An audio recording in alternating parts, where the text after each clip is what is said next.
Aprenda a idolatrar a dúvida. Eu acredito que uma das maneiras legais, assim, importantes, férteis da gente exercitar a filosofia é o oposto da egocentricidade, que é a humildade. O Joel, deixa eu falar para o Joel tá segurando o jogo, mas assim, ele é um filósofo nato. É um filósofo nato. Cara, a proposta mãe da filosofia é preparar a gente para esse naipe de discussão, né? Se você pegar o estoicismo lá na origem, pô, tu estudou estoicismo pra caraca, qual é a proposta estoica? Que, velho, vou te preparar para todos... E qualquer acontecimento mais trágico que seja. A chinela vai cantar, meu irmão, você vai estar pronto pra discutir, vai estar pronto pra viver, vai estar pronto pra viver com pouco, viver com nada, viver na merda, ver outro lugar e pensar com a sua própria cabeça, né, porra? Cara, se liga nessa, ó. As pessoas não estão preparadas pra ter um debate filosófico. Por quê? Não mesmo. Não mesmo. Por No quê? Twitter, então, vixi. Porra, no Não, Twitter, mas veja só. cara, também tu quer o quê, né? Realmente. Não, mas veja só, e não é que eu esteja. A minha intenção é de que sim, não significa que eu esteja. Mas por que eu digo que as pessoas não estão preparadas para um debate filosófico? Porque a essência da filosofia é a busca pela verdade. E as pessoas, elas querem buscar a verdade? Não. Elas não querem. Então, Elas querem a confirmação. elas querem a confirmação. Viés da confirmação pura. Então, olha só, eu estava trocando ideia com o Joel, pô, algumas das reflexões mais incríveis que a minha vida me proporcionou foi conversar com esses dois aqui. Né? E aí eu estava com o Joel, um dia desse, a gente estava conversando, refletindo, e a gente começou a falar sobre conhecimento e sabedoria. Né? E o conhecimento, ele muitas vezes é o excesso de informação, é o acúmulo de informação, é o acúmulo do que você estuda. Né? E a sabedoria não tem a ver com conhecimento, a sabedoria tem a ver com uma postura. Com a postura de você entender que você não sabe tudo. Né? É igual o Joel tá fazendo agora, ele sabe pra caralho, tá segurando um monte de coisa, com certeza não tá falando e tá só... Puta, isso aqui faz sentido e tal. E daqui a pouco ele vai cuspir um monte de coisa, se prepara. Então, nessa cabeça...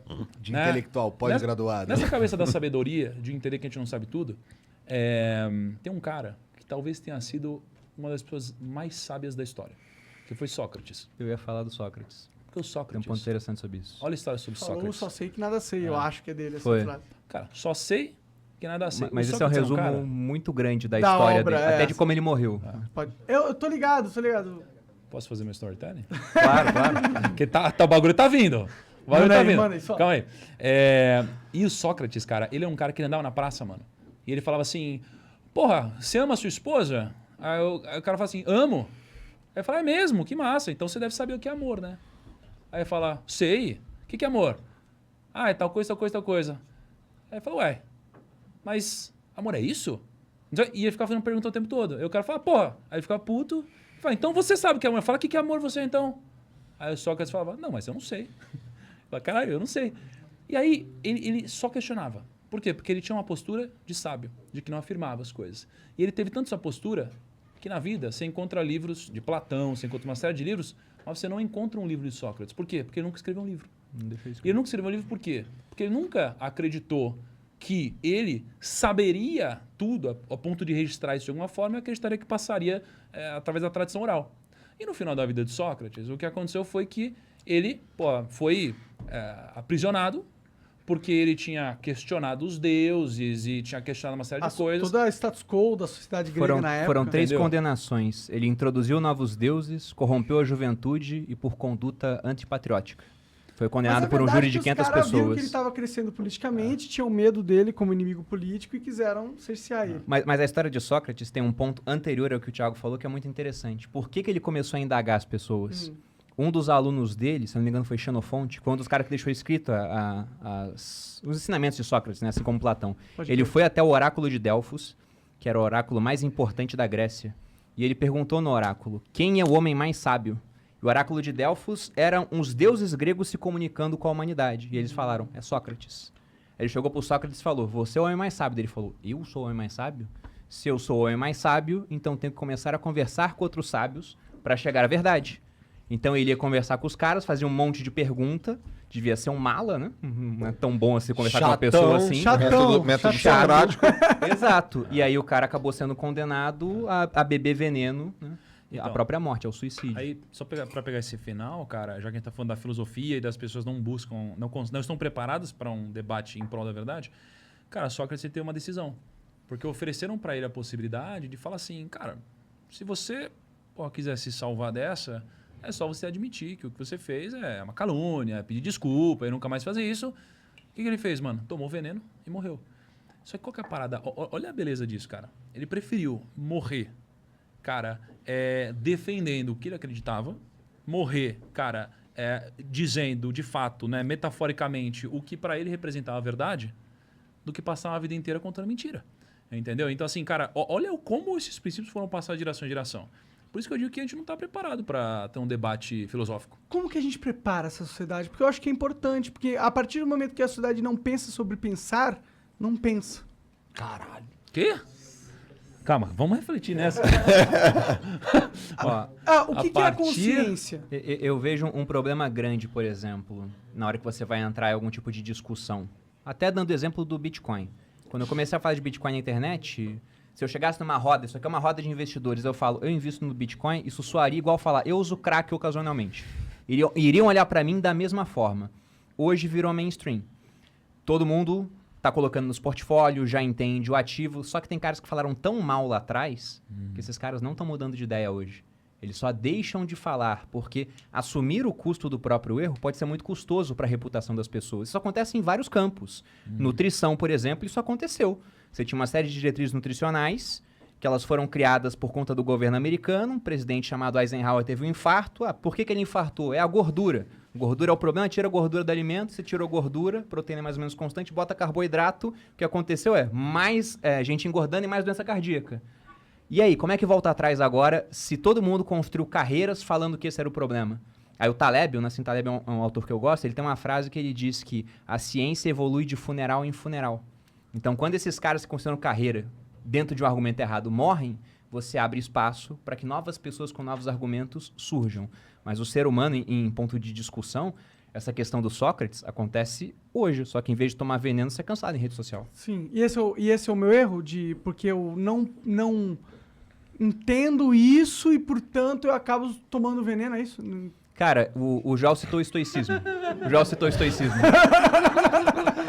Eu vejo da seguinte forma, né? O Sêneca, que é um autor estoico, ele tem uma frase onde ele diz que nenhum sábio se revolta contra a natureza. Sim. Isso é a natureza humana, cara. Não tem solução. O debate vai ser sempre raivoso. Ainda mais na internet. Sim. Porque no debate presencial, se a gente começa a divergir muito das ideias e uma hora você usa um argumento ou me ofende demais, talvez isso termine em embate físico.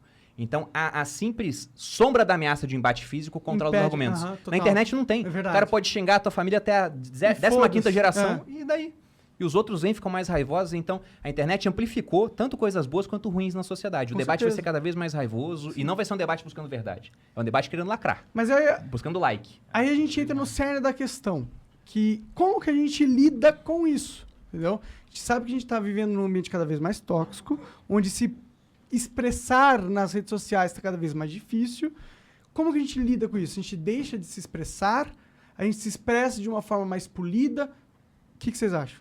Eu acho que o que acontece, o grande vilão da inteligência e também do sucesso é o ego, velho. O ego, cara, é uma sereia que te alimenta e que, porra, ela fica te falando, te mostrando, você é foda, hein, meu, você é inteligente, hein, cara, você é demais, hein, boa colocação, hein. E aquilo vai te inflando. Vocês devem lembrar aquele ator, morreu, um diretor de cinema chamado Antônio Abujanra. Lembra que tinha Provocações? Ele tinha um programa na Cultura chamado Provocações. Vocês devem lembrar, os caras. Porra, João. Eu fui muito longe? Eu não conheço Não, se liga. Ele fez, mano, ele fez Ravengar, cara, que Rei Sou Eu. Vocês não lembram desse cara? Porra, João. Eu sou de 88, cara. Caralho, João. Que rei sou eu?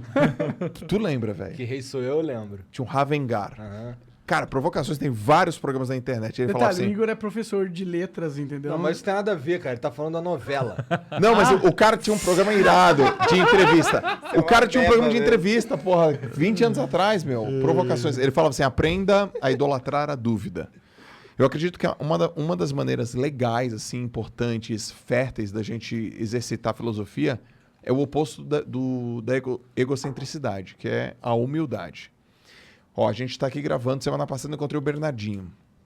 O Bernardinho vocês conhecem, né? Aham. Pô, o Bernardinho, cara, ele foi medalhista como jogador de vôlei. Depois ele foi medalhista com o time masculino. Depois ele foi medalhista olímpico com o time feminino. Depois de novo com o masculino. 20 anos de seleção Mas ele brasileira. não tem 800 medalhas. Deve ter. Pô, ele tem 7 medalhas olímpicas, cara. E aí eu tava com ele semana passada e eu falei assim, pô, Bernardinho, você deve estar muito experiente agora como treinador, né? Daí, olha o que ele respondeu pra mim. Eu tô cheio de dúvida. Então, ouvir isso daquele cara foi pra mim um exercício de humildade, estar aberto a aprender. E a terceira coisa é tolerância, velho. Tolerância é... Porra, você gosta do Corinthians, outro gosta do Flamengo, eu vou te matar. Você gosta, vai pra um lado, vai pro outro, eu vou arrebentar com você. Não tem tolerância. E na internet, sobretudo, o cara se esconde. A internet, cara, ela estimula muitos covardes. Muitos covardes. O cara não falaria o que ele tá falando no chat se ele visse a gente ao vivo, né? No Não tete a existe tete. hater ao vivo. Não existe hater ao vivo. Então, Mas cara, Joel, 1,90m, pô. fala Falação, né? porra, e tá, tu é um cuzão, tu é isso aqui. Mas se a gente se trombar no olho a olho, o cara não falaria Bom, isso. bora tá? tirar uma foto. Bora tirar uma foto. Então, cara, ele é covarde, egocêntrico, zero tolerante, não sabe minha história de vida, não sabe de onde que eu vim, não sabe meu pai, minha mãe, não sabe a minha bucha, porque tu tem uma bucha, mas a minha bucha é pior do que a tua. Sempre é. Caralho, velho. Porra, não, mas é você tal coisa, mas é porque você é rico, porque você não sei o quê, mas porque você não sei o que lá. Todo mundo tem uma bucha, cara. Então o cara não tolera, não é humilde, é egocêntrico pra caramba e se acha inteligente. Aí ele se perde nessa questão. Onde eu busco, sei lá, informação e alimentação? Sempre nos caras que ficaram mais tempo no game. Tem um autor chamado Simon Sinek. Ele escreveu vários livros legais. Começa pelo Porquê, o Líderes Almoçam por Último, mas tem um livro que ele escreveu que é O Jogo Infinito. E ele fala assim, ó, por exemplo, eu falei aqui para vocês que eu falo sobre alta performance, né? Mas não tem uma competição, Campeonato Brasileiro de Alta Performance, para falar que o Joel é o campeão da alta performance. Ou o Campeonato Brasileiro, ou Federação Brasileira de Podcasts, tá ligado? Para falar. A gente pode criar um nosso e só você compete também. A gente cria um. Ou bota outros também. Então ele fala o seguinte, o jogo infinito, cara, é o jogo... Qual é o jogo verdadeiro mesmo? É o jogo do cara que se mantém por muito tempo. Na internet é difícil crescer, mas mais difícil ainda é ficar por muito tempo. Então, Eu fali. Então, cara, esse é o jogo Você é um infinito. cara que tá há bastante tempo, cara. Não, mas eu fali durante muito... Eu fiquei 4 anos falido, então eu sei o quão difícil é se manter. É muito difícil mesmo. Então eu vou te fazer uma pergunta. Ah, De um cara que tá há muito tempo. Se você pudesse dar um conselho pra mim, eu falo, pô, Monark, galera, cara, o que eu não posso negligenciar de jeito nenhum pra me manter competitivo durante muito tempo na internet? sua alma. Então, isso é humilde pra mim, é humildade pra mim. Mostra pra mim do tipo, cara, por mais que eu cresça, Joel, por mais que a gente cresça, não esqueça da sua alma. Aí eu te perguntaria mais, como aluno, velho, fala um pouco mais sobre o que é alma especificamente. Alma é o porquê você começou a fazer algo desde o começo, entendeu? É o que te move. Sempre quando você começa a fazer algo pelo resultado da coisa, não pela essência, você perdeu um pouco tua alma. Quando você se molda a agradar coisas pessoas e situações que não tem a ver com o que você acredita de verdade. Ó, aí se liga. Tô indo mais como aluno, tá? Quantas Método pessoas... socrático. Isso. Quantas pessoas passaram aqui, sentaram aqui, velho, com vocês, nesse tempo todo? Umas 500. 500. Pelo menos. Por de aí. diversas Pelo menos indústrias, não, mas por diversos aí. segmentos. Tipo, os caras mais, Diversos sei lá, brilhantes. E teve uns borrão também. O que vocês notaram... Tá, quer ver, ó. Desses 500, quais foram as características dos caras que mais vocês realmente admiraram? O que eles têm? Autenticidade. Autenticidade. São pessoas que falam e eu não tô enxergando nenhuma estratégia pelo qual elas falam. Ou seja, mantiveram a alma. Mantiveram a alma. Poderíamos pensar nisso. Poderíamos. Beleza. Aí eu te perguntaria para vocês, como que eles fizeram isso? Não por quê, porque vocês já me disseram, mas como? Como é que passa nessa prova? Eles sacrificaram coisas em prol de algo que eles acreditavam. Eles se fuderam por causa de algo que eles acreditavam. Volta no Tiago. O que você acabou de falar de Sócrates lá na hora da morte? Pô, Sacrificou a vida. Ele preferiu, cara, morrer pelo que ele acreditava do que viver uma vida na mentira. Olha que louco. Né? É um pouco disso, né? Caralho, então demos toda uma volta aqui. E não bebemos Não, eu bebi. Fale por você.